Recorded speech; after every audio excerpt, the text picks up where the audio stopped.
Jason Page starts now. Good to have you with us this November 30th, 2023. I am Jason Page, back after a day off on Wednesday. Sam Yarnell coming up in a bit. Odds and ends, a Thursday night NFL preview, all of that good stuff. Tiger Woods is playing golf. I don't know how I'm doing a show today when Tiger Woods is playing golf. But we start things out in the NBA, and there is a lot of news coming from the association. Not all of it good, especially if your name is Josh Giddey right now. We'll get into that story. Obviously, some videos, photos, speculation about a relationship with somebody that's underage. None of it looks good. The coverage of it has been interesting as well, and some people are responding to the way it's being covered as opposed to other stories involving other players of different races. Let's just say that. We'll get into all of that as well. Zion Williamson playing great basketball. Here to discuss it all, our good friend Kurt Helin is on the program to talk with us. And start with the Giddey stuff. I mean, the NBA's investigating. The Thunder are saying, hey, we're going to let the investigation play out. Are you surprised, given the information that's out there in the public domain, that they're still allowing him to play right now, Kurt? Not a good look for him. It's not a good look for like the NBA, right? Like the whole PR thing it's troubling, but the CBA requires the NBA to let the legal stuff has to play out. You can't punish a guy innocent until proven guilty kind of thing.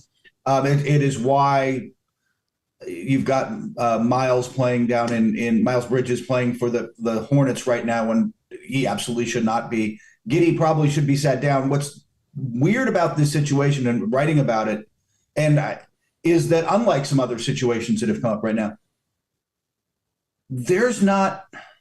it's an underage person, so we're careful about. I want to be real. I'm careful about, you are too. We're not naming names. We're not putting up pictures. But the family reportedly isn't cooperating with the investigation, which makes it really a difficult. Hey, on social media, somebody said this kind of thing. Well, okay, but evidence, as opposed to some of the cases like Bridges, where there's actually a mountain of evidence, and so. It's been tricky because it's a bad look. I'm not judge and jury. I don't know what happened there, but it's going to be, especially just having covered this stuff before in a previous life as a court reporter. Like if the victim isn't coming forward, it's really tough it's going to be tough for the NBA or the Newport Beach police to prove much of anything. For people that don't know the Miles Bridges story, just tell people real quick, because there might be people out there that don't know the Miles Bridges story. He is one of the domestic abuse cases that's come forward. In his case, his girlfriend, the mother of his children, came forward. Not only went to the police, went to the hospital. She came forward, put it all out on Instagram. With pictures, like the pictures of the bruising, pictures of the doctor's reports. She came forward with a mountain of evidence. He ended up, after missing most of last year, he pled no contest, which is, for people who don't spend time in the courts, it's a way of saying, I'm guilty, but I'm not going to admit my guilt, because if I do, I could face civil repercussions, right. Civil suit repercussions. So it's a very different situation than Giddey, who is clammed up. The Thunder aren't talking. Nobody's talking. And so it's a lot of online speculation, but I haven't seen evidence you could take to a court of law yet. Some people are saying, well, gosh, this league, and the Nets went after Kyrie Irving, and they put this guy on ice for all this time for saying this and that, and the Josh Giddey story isn't being treated the same way. How would you respond to people that say it's not being treated the same way? Because to me, the Kyrie Irving thing, it was all out there. Yeah, all the information was there to make a decision on how you wanted to treat it, versus Josh Giddey right now, which is, some bits and pieces of information that don't look good, granted, but are still just bits and pieces of information. It's just that. I'm leading the witness, I know. Yeah, objection. I'm leading the witness. But I think you're correct. In the case of Kyrie Irving, it was his own social media accounts and his own comments that started this process for him. In the case of, like I mentioned, Bridges, Kevin Porter Jr., like in who is not in the league at this point, but his whole situation earlier this year. Again, police were involved. There were police reports. There was evidence of an event. That's just there's not in this case. There is no criminal proceeding. It's an investigation. And so I think that what's different is how this would have been handled if we were talking about politicians. It's really easy to nail George Santos with stuff because he wasn't exactly subtle about how he handled things, where allegations against other scuzzball politicians just become harder to prove because they're smarter or better about covering their tracks. There's just no. I wish there was more. I wish that I could write something more, but there's just because it's troubling and it's not a good look. He's about to lose a major advertising thing in that he's got back in his native Australia for a cereal that frankly sounds gross, but people apparently eat. That said, is it Vegemite sandwiches or what? What do we got? Wheat mix, something like that. Vegemite cereal. But nonetheless, he's going to face some repercussions, but I don't think it's going to be that severe unless evidence comes forward somehow. And it sounds like if the witness isn't cooperating in these kind of cases, just again, I can tell. I don't know how many back in the day when I was a court reporter. I can't tell you, Jason, how many prosecutors I talked to who were frustrated in minor or domestic violence cases because it's just tough to prove if in these situations sometimes, even if you know it happened. All right, let's get into some stuff on the court. And I can't believe that it's kind of flown under the radar for me, but I looked up today and the Orlando Magic are 13-5. Now, if you remember on this show for the last year, I have been talking up the virtues of the Orlando Magic and feeling like it was a team on the come watching them last year. Now, a lot of that had to do with the fact that I love Bol. But when you looked at this roster, we always thought it was on the precipice of being a good team. We thought that maybe they needed some veterans and guys like that. All of a sudden, you look at the Magic, they're 13-5 through the first 18 games, which is damn near a quarter of the season. It's a pretty healthy sample size, Kurt. They're legitimately good, and I think that they have a real shot at a top 6, don't have to fight through the play-in type of seed in the East. Like they're going to, are they going to maintain their 59 win pace? Yeah, no, that's not going to happen. But what's real for them, Jason, is that they have, I didn't look this morning, but top 3 defense in the league minimum, if not the best defense in the NBA right now. That's real. That's not going anywhere. They roll out good defenders. And their bad defenders, which were included star Paolo Banchero, he got better. He's worked on that end. And so their defense is rock solid. With that, the fact that their offense is a little turnover prone and they could use more shooting and a bunch of other things, you can cover, right? Like you can just cover up and stay in games because of your defense. So they're legitimate and they are banking wins right now. Yeah, they certainly are. Zion Williamson starting to play well. And what amazes me, I was watching some highlights last night. The guy just gets to his spots so easily. Yeah.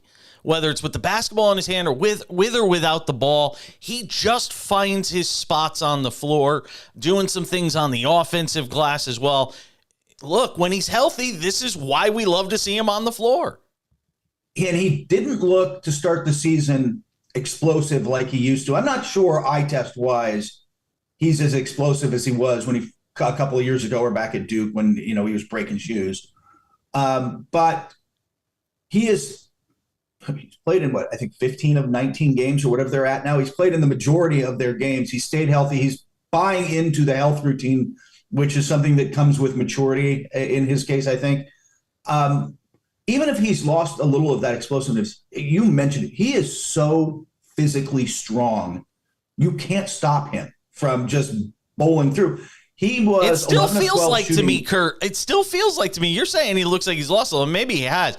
To me, I still feel like there's times I'm watching him and he like hits the turbo button and all of a sudden he goes from here to here real fast. Yeah.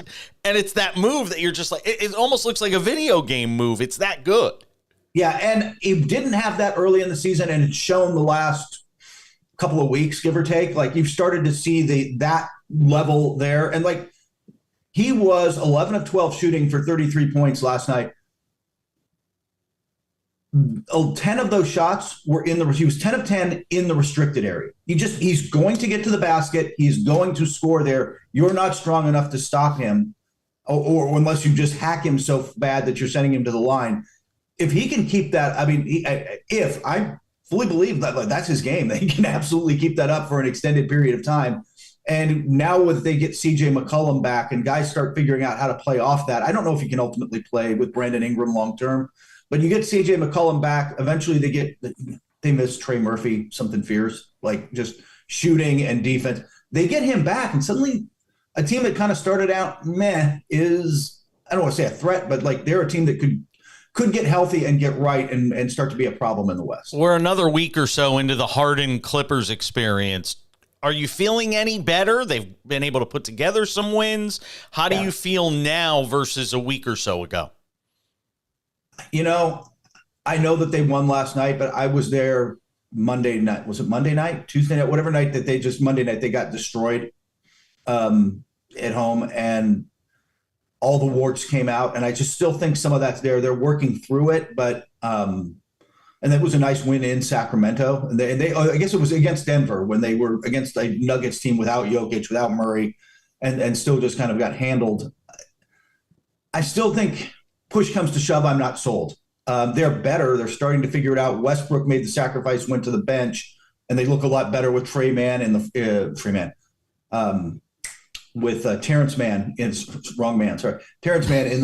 front in the starting five. I'm still not sure. Here's the thing. To me, Jason, if you watch them, they're still playing next to each other. Like, all right, Harden's going to go, and he's a great passer, and he does make some passes, but the second unit comes in, and Westbrook's running it, and they're just faster. Like all of a sudden, you're like, oh, look, the tempo picked up. That's good. And there's Daniel Theis, German kid, German system, cutting off the ball to the rim and getting rewarded for it because nobody else on this team cuts. And they're like, it's just so much next to each other, isolation playing right now, that I think that they're limited. As great as Kawhi is, as good as those guys can be, until they play with each other more, it's just not there. The ball movement isn't there. Dallas got off to the hot start. They're 11-6 now. I want you to react to this interesting exchange. Tim McMahon from ESPN and Jason Kidd after game the other night, kind of going back and forth on the realities of Kyrie and Luka this year versus last year. I want you to kind of take a listen. Situations were a struggle. And this year, you guys are among the best in the league in those situations. What have you seen the difference in the dynamic, specifically with Luka and Kyrie when you're closing games? I think maybe, Tim, maybe it's the things that you guys thought should have happened day one, is that they should be successful right off the bat. And it takes time. Failing is all right. It's not a bad thing to fail for a pro athlete, because you can get better and learn from it. And those two are the best in the world, and we feel very comfortable with those two having the ball. Sometimes it goes in, sometimes it doesn't, but we learn from it, and I think they've answered that question from day one. As you just mentioned, they're one of the best, if not the best, in clutch time. But that was a big thing you guys wanted to make a big deal about last year. But you're not making a big deal about it this year because it's going good, right? So write some positive. I just asked you a question. And I'm giving you a answer. Like, you guys, there's all right to write positive stuff. People will read your positive. You don't always have to be negative, right? Like, it's just the world's already negative enough, right? So let's see some positive stuff on some positive people that are doing their job on a nightly basis. Making it a lot easier to do that this year. Well, we're only into this year. We can't go back to last year, right? Like, that's the problem. Have a good night. Wow. Does he have a point? Does he have a point? Jason, you're in this business too. God, I wish positive stories sold and drew the eyeballs that negative stories did. I really, I really wish they did, but they tend not to. I think that look, there's a history there with Kidd and McMahon that goes back, so that's part of it. But I think that there is a frustration, and he's not alone. There's frustration with why you guys drumming this up now that we look bad. Last year when this didn't fit in Dallas, and then they were talking about the clutch numbers. They are the league's best team in the clutch this year, or one of them. I forget what they were 7-1. They might be 8-1 now in the clutch, whatever the numbers are. And in those kind of games, Luka's playing at an MVP level, but it's hard sometimes. Like it's just, if you just write happy, it doesn't get read the same way. So I get why Kidd's frustrated, and I think you've got to throw positive stuff at, like we just were talking about Orlando. When somebody's doing something right, man, say they're doing something right. Like, and Orlando's doing something right. Dallas right now in the clutch is doing something right. I mean, it depends on where you want to, what are your expectations for them? If it's to be top 6 and make the playoffs, then they're having a pretty good season. And maybe win around.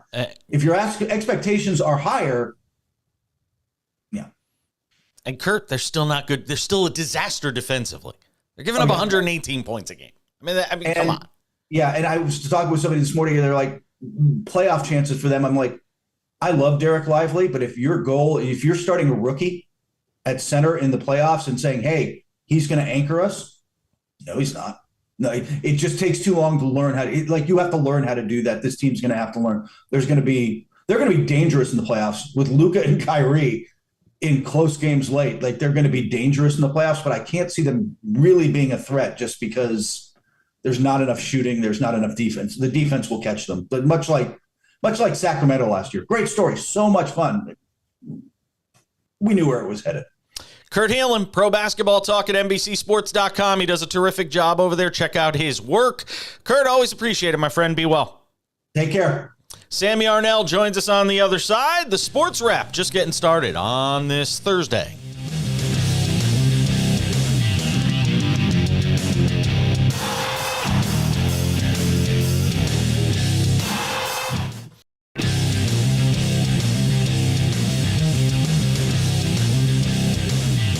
Welcome back to this Thursday edition of the show, back after a day off yesterday.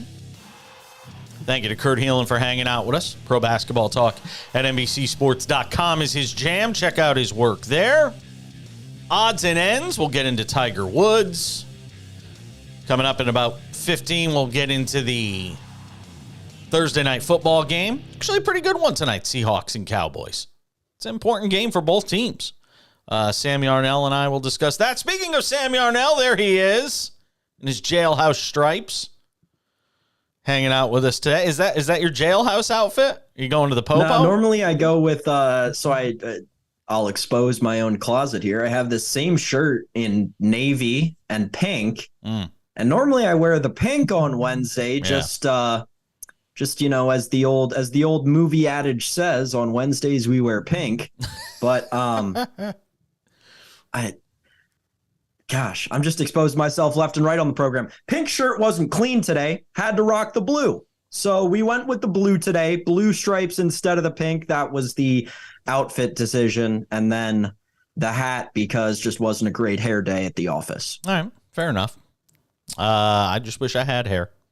Let's talk a little bit about some NFL stories. We'll do the Thursday night football game coming up in a bit. But a few big NFL stories as we get into this Thursday. Joe Flacco is QB2 in Cleveland for the Browns. It looks like he could start this weekend. And if you listen to the show or watched the show on Tuesday, I made it very clear. If Joe Flacco is the starting quarterback for this team, I don't know if there is a ceiling. I don't think there is a definitive ceiling for this Browns team if Joe Flacco is the starting quarterback. Maybe I'm putting too much faith in him. I know you think I am. But what do you make of the fact that Flacco has moved into that QB2 spot? Not as excited as me. Yeah, it's like I think there were better options. I do. I think there were better options out there than Joe Flacco. Going to the booth and getting Matt Ryan. Oh, there's a reason Matt Ryan is in the booth and Joe Flacco was sitting at home waiting for somebody to call, because Matt Ryan's done. His arm is shredded wheat. He's got nothing left. Or there's a reason that Joe Flacco isn't in the booth, and that's because he can't manage a game as well as Matt Ryan, and that's why Matt Ryan got a TV deal. No. Because he can understand the game better and read defenses better. Flacco doesn't like the media. At the end of the day, I don't think that a 40-whatever-year-old quarterback who starts as your starter in week 13 is going to take you to the playoffs no matter what your record was before.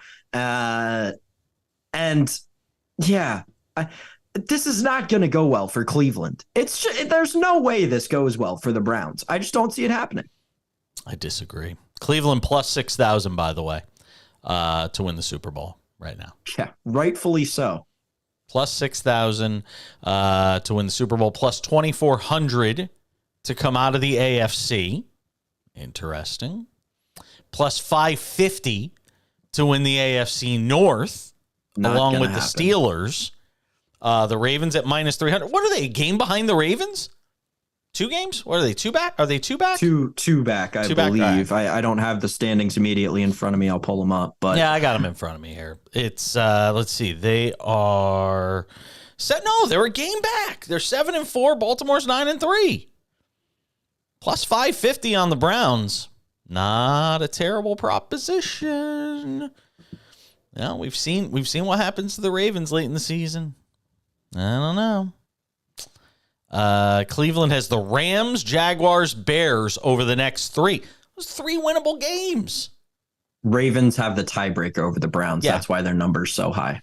Right now, yeah, they do. I was like, a game back, that number doesn't make sense at all then. But then I realized it's really 2 games though, back. But they've split the 2 matchups. Yeah, but the Ravens have the better point differential on the road. Both teams won as the away team, and the Ravens won 28-3, and the Browns won 33-31.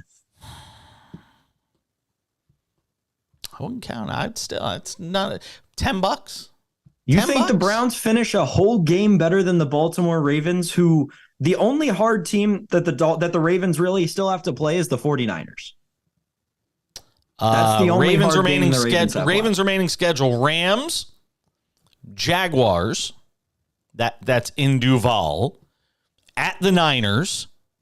I mean, they could lose 2 of the next 3 easily. Home for the Dolphins. Home for the next 5. Home for the Dolphins, and then a huge game to finish the season with the Steelers. I mean, now granted, they're probably only they're going to be underdogs in 2 of those games. You think they're going to be underdogs on the road in Jacksonville? Yeah, I think they will be small underdogs in Jacksonville. I'll bet you I'm right. Well, we can find out about this. I bet you I'm right. I bet you they are small underdogs at Jacksonville. I could see it either way. Oh, now you're waffling. You're vacillating. No. That's what it feels like. Could. I'm going to take the Ravens no matter what. If it's a small number, you're giving me the Ravens in that game. It is, let's see here. Week 13? Is that a week 13 game? It's a week 4. No, it's week 15. See, I only have 13 and 14 in front of me. Me too. Yeah. I only got 13 and 14 in front of me. But if to give you any indication, the Browns are plus 3.5 at home against Jacksonville right now in week 14. So it'll be close. It'll be close. Might be a pick. I think the Ravens laid 1.5 points, 2.5 points in that game. You might be right. It's close. It's certainly close. And I'm putting the house on the Ravens in that one. I'll give it to you right now. I think a lot of people might. I think a lot of people might be with you on that. I think there might be a lot of smart money on the Ravens in that game. A warrant has been issued for the Bills' Von Miller for allegedly assaulting a pregnant woman. It's a disturbing story. When you think about Von Miller, the size of this guy, the strength of this guy, massive. Dallas Police Department confirming the warrant. Local media, WFAA in Dallas, is reporting on it. And apparently this all took place Wednesday, 11 a.m. Central Time. Major disturbance call. And a preliminary investigation showed Miller and the woman got into a verbal argument. He allegedly assaulted her. It's just a bad story. And again, it's the sort of stuff we don't want to report on, but we have to, as it is, sort of falls within our purview. But look, you know a lot about the Bills organization. How do you think they're going to respond to this?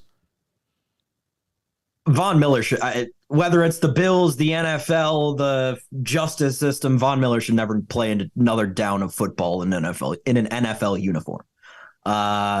If this is true, which this is all alleged stuff. Sure. As Jason said, but if any shred of it is true, yeah, the dude should never set foot on an NFL field again. Like, that's just not conduct that should be acceptable in any job anywhere, let alone a job where you're a public figure and there are millions and millions of people paying to watch you every single weekend for 21 weekends out of the year. I'll also go, I'll be a little more cynical about this sort of thing.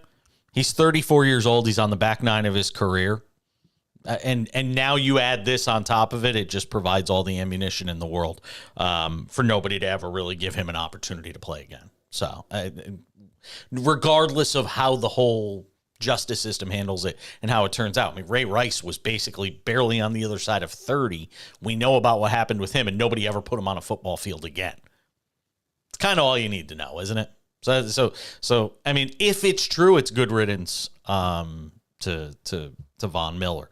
Aaron Rodgers practicing for the Jets, only 11 weeks out from surgery. We're doing this. We are absolutely doing this. We're absolutely doing it because he's Aaron Rodgers. And the Jets are still mathematically alive to do something. So we have to do it. He was cleared for functional football activity, but not contact. That's what Robert Saleh is saying, who said it's a progression in his rehab. Can the Jets, here's the thing, can they do enough over the next couple of weeks to make it viable for him to return? And I know you're shaking your head, but that's the question they have to ask themselves as an organization. What sick game are we playing here, Jason? They're rolling out Tim Boyle on a week-to-week basis, and we're really talking about if they could become contenders in the next 21 days, enough to the point to bring back Aaron Rodgers, who tore his Achilles. I don't believe any of it. It's all hokum. It's all smoke and mirrors. I'm so tired of this guy. I'm tired of this organization. I hate the Jets and I hate Aaron Rodgers because of this. On Tuesday, when we were doing our show, I said that Aaron Rodgers was talking with Pat McAfee. He told McAfee his decision to return will be based on two factors: his health and the team's standing in the playoff race. And look, the Jets are 4-7 right now. Come on. And Rodgers said he'd like the team to be alive. But again, technically they're alive until they're officially eliminated. You could still theoretically, make an argument for him to come back. I don't see it. Nobody's ever come back from this kind of, again, if you believe, and we haven't seen anything to say it's not true, that he had a ruptured Achilles or torn Achilles, that nobody's ever done it in under 5 months. They're talking about December 24th for a potential return, which would be 3.5 months out from when this injury occurred. Now, again, they did do kind of an experimental surgery using this bridge method. So we have to take that into consideration when we're discussing this story. And we'll have to wait and see how it plays out. It'd be pretty remarkable if he came back and played this year. By the way, he turns 40 on Saturday. 40. I don't care if they put freaking Thanos's rings in his heel. There's no way someone comes back from a torn Achilles in 3.5 months. You don't know that, though. You're not a doctor. Injected them into him. I know you went to Hofstra, but you didn't go for medical school. I mean, That's true. There is a great medical school there. I did not attend it. But it has never happened with a professional athlete in history. He be the first? Why can't he be the first? There was a time when a guy tore a ligament in his... Look, there was a time in baseball where if you tore the ligament in your elbow, your career was over. Then they came up with this thing called Tommy John surgery. Voila! Now guys' careers are even better after Tommy John surgery. See Justin Verlander. Sometimes, he could just be the case study for it. I'll give you a funny story real quick here, because we're running long. I had an open compound fracture of my right tibia when I was 13 years old. Oh. Yeah. Bone broke, popped right out of my leg. Oh. You know the walking boot you see people wearing? Sure. I was an experiment. I was one of the first people to have a walking boot. In 1991, I had a walking boot air cast on my leg. Yale Sports Orthopedic in New Haven. Of course, Yale, one of the best medical places in the country. I wore an experimental boot that now you see everybody wearing. I was one of the first people to wear one. 13 years old. So, yeah, it happens. It's all right. Of all the injuries I have these days, the shin is the one that has never given me a problem. So, yep, bone broke, popped right out of my leg. I am of the generation who grew up in school when Kevin Ware broke his leg during the NCAA tournament. So I was watching that in class, and I have not been the same since. I have not been the same since. Yeah, that's tough to see. Yeah, I remember the one when, who was the guy that, Sean Livingston was a bad one. If you've never seen the Sean Livingston injury, do it before if you're like me, do it look before. it up. See, I'm the kind of guy that if somebody says, you don't want to see it, I'm the first one to go look. I'm that guy. I want the. But I also watch the Saw movies, so it kind of explains a lot. Yeah, I hate all that gore stuff. Really? Yeah. Are you a wuss? Never me. Are you a wuss? I like rom-coms. Oh, you're so God. I was gonna say something, but I'll get crushed if I say it, so I'm not gonna say it. Good choice, Jason. I'm gonna say it off the air instead. We're coming back with a quick Thursday night football preview. It's Jason Page. Good to be with all of you. It's the Sports Wrap. Don't go anywhere.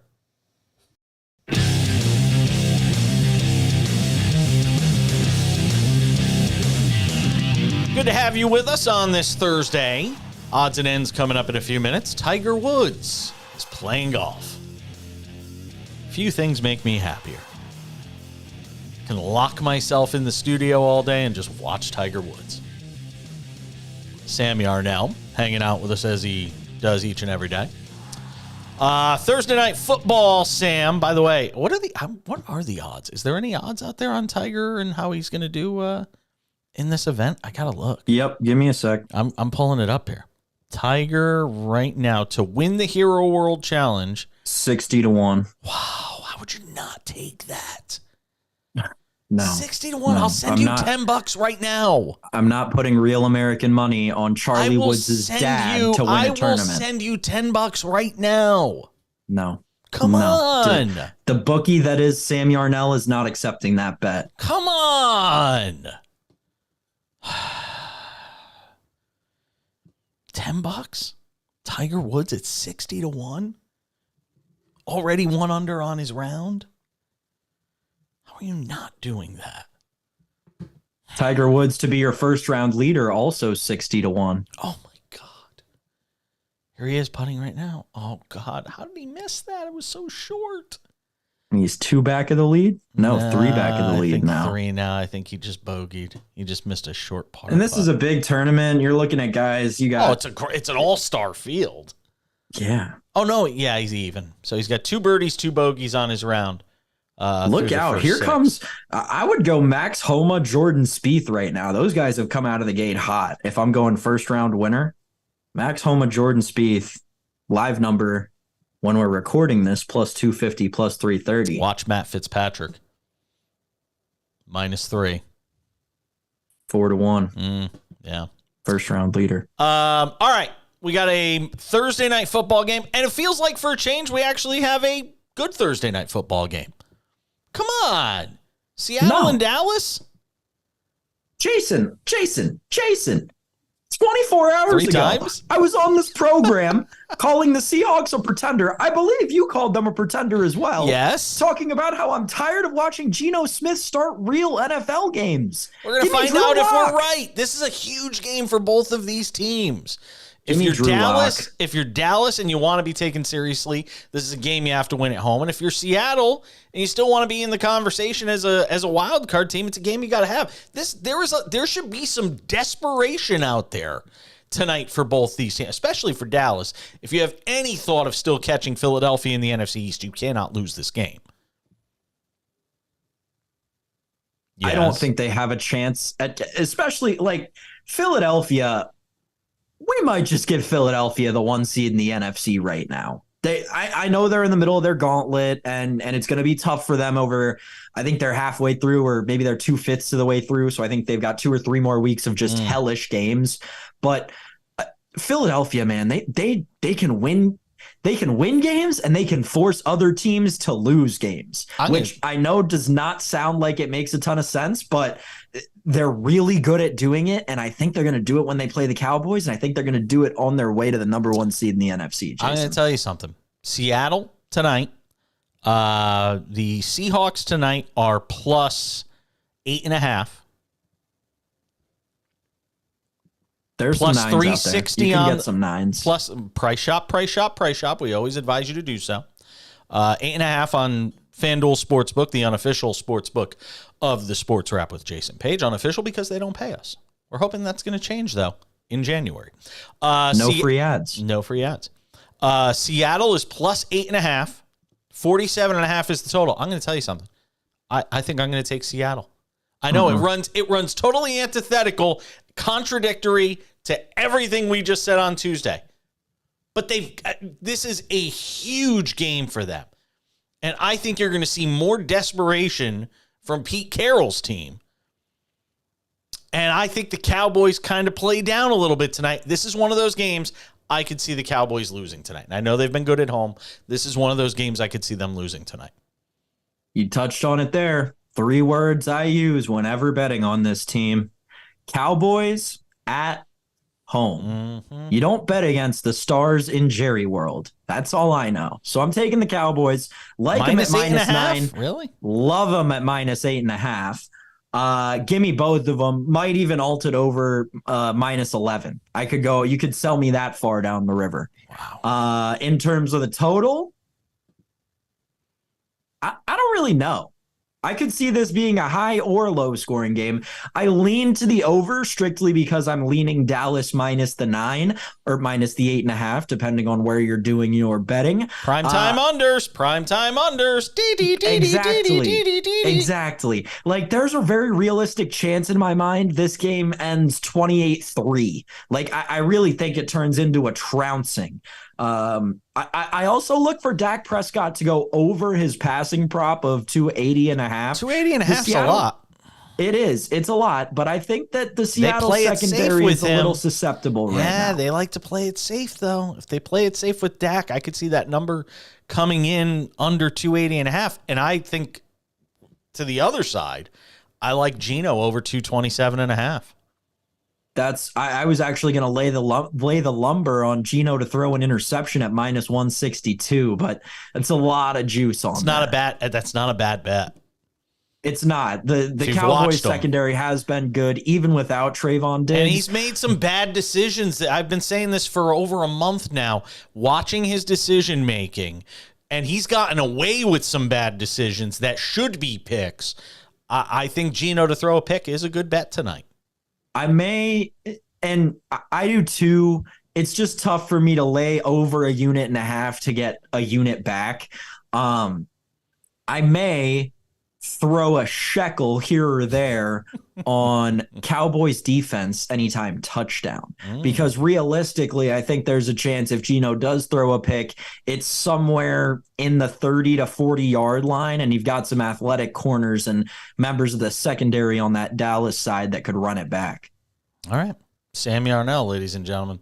His picks for Thursday Night Football, my picks for Thursday Night Football. Sam, enjoy the rest of your Thursday. We will see you tomorrow for Paige versus the Prince.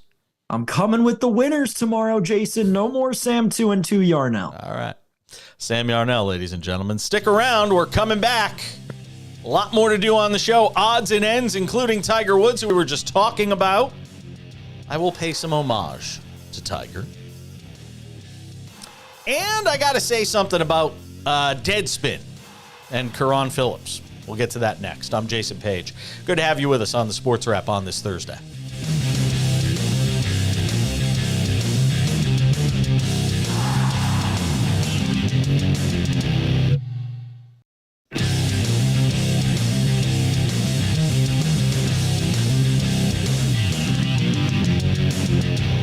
All right, Gens had to put the wraps on this baby for a Thursday.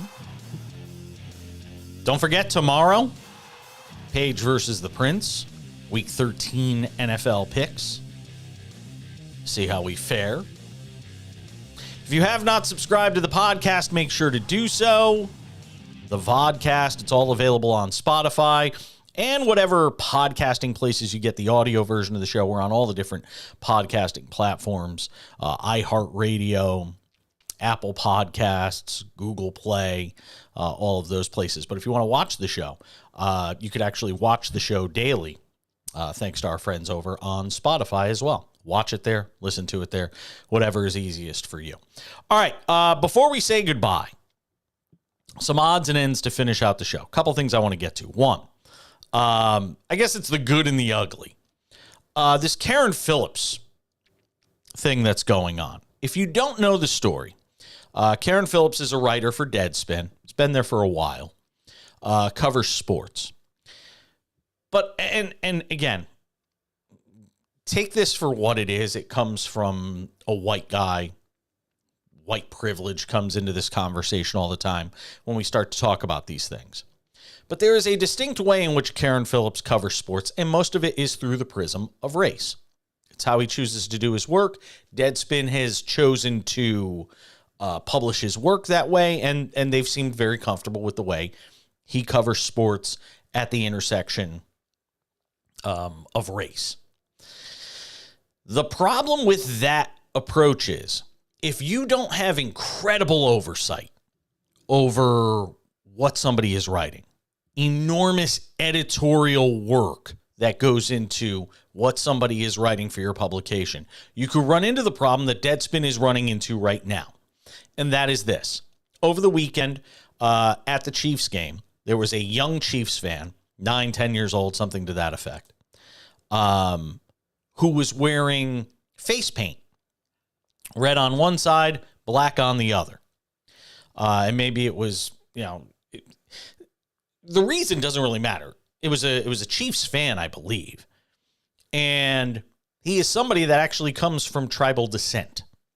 So before people say, well, that's offensive too, blah, blah, blah.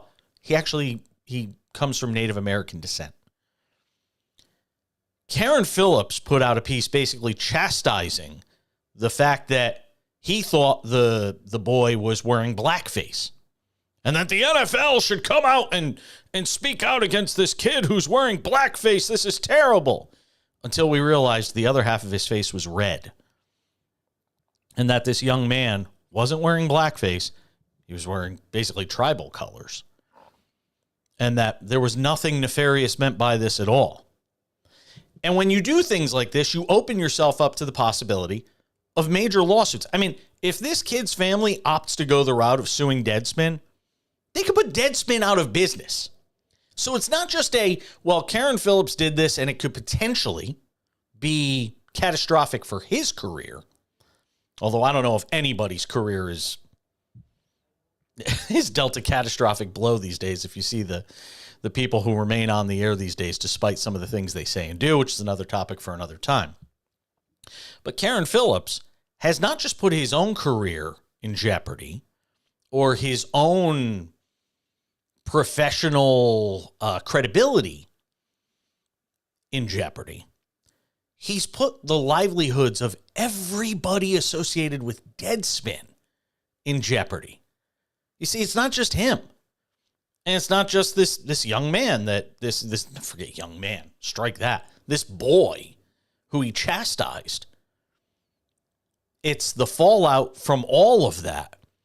And in the case of Deadspin, this could be a real problem for them if this boy's family opts to go the legal route, which I wouldn't necessarily blame them for doing. So just keep an eye on that story. Number 2, Tiger Woods is playing this weekend. You heard me talking about it with Sam. There is no bigger needle mover still in sports. There is still no bigger needle mover today than Eldrick Tiger Woods. He's playing on Golf Channel on this Thursday that we're doing the show. And I'll guarantee you the numbers bump will be enormous. And if he's playing this weekend and in contention, the number will be significant. Way more than you would see for any sort of PGA Tour event, exhibition, whatever you want to call the Hero Challenge in the month of December. Keep an eye on Tiger. At the time we're taping this, doing a good job in the early going. We'll see how he fares. It's a limited field. They play for 4 days. You get to play all 4 rounds. Regardless of your score, it'll be interesting to see how he comes through it physically. I was talking about this with Kurt Helin off the air before we started the conversation today on the air. I talk about LeBron James and his freakish nature as an athlete, and we see what he's doing in his 22nd season, and his ability to still impose his will physically on an NBA game. Tiger Woods still physically at 47, having gone through all the numerous surgeries and operations he has. You ever play that game Operation as a kid when you're like, and you hit that? Tiger Woods has literally been the real life version of the game Operation. To still do what he does and still be as physically imposing. He had a drive on the first hole today that outdrove everybody that had played the hole before him at 327 yards. His first drive, first tournament back. And you look at that and you say, why can't Tiger still win another major or 2, even though he's 47 years old? If there is a guy I would not count out to potentially still win another major, despite everything we've seen that would say to the contrary, it is Tiger Woods. I will never count the guy out. He is, alongside LeBron James, 2 of the most freakish athletes I've ever seen in my life. It sounds weird to say that about a golfer, but Tiger has sort of broken that stereotype about golfers and athleticism. That's going to wrap it up for us today. Enjoy the Thursday night football game. Again, if you haven't subscribed to the podcast, do so. Big news coming regarding the Sports Wrap. That's all I can tell you. Big news coming. I wish I could say more. It's going to do it for us. Thank you to Sammy Arnell, Kurt Helin, Pro Basketball Talk at NBCSports.com. We'll catch you back here on Friday. Page versus the Prince and a whole bunch more.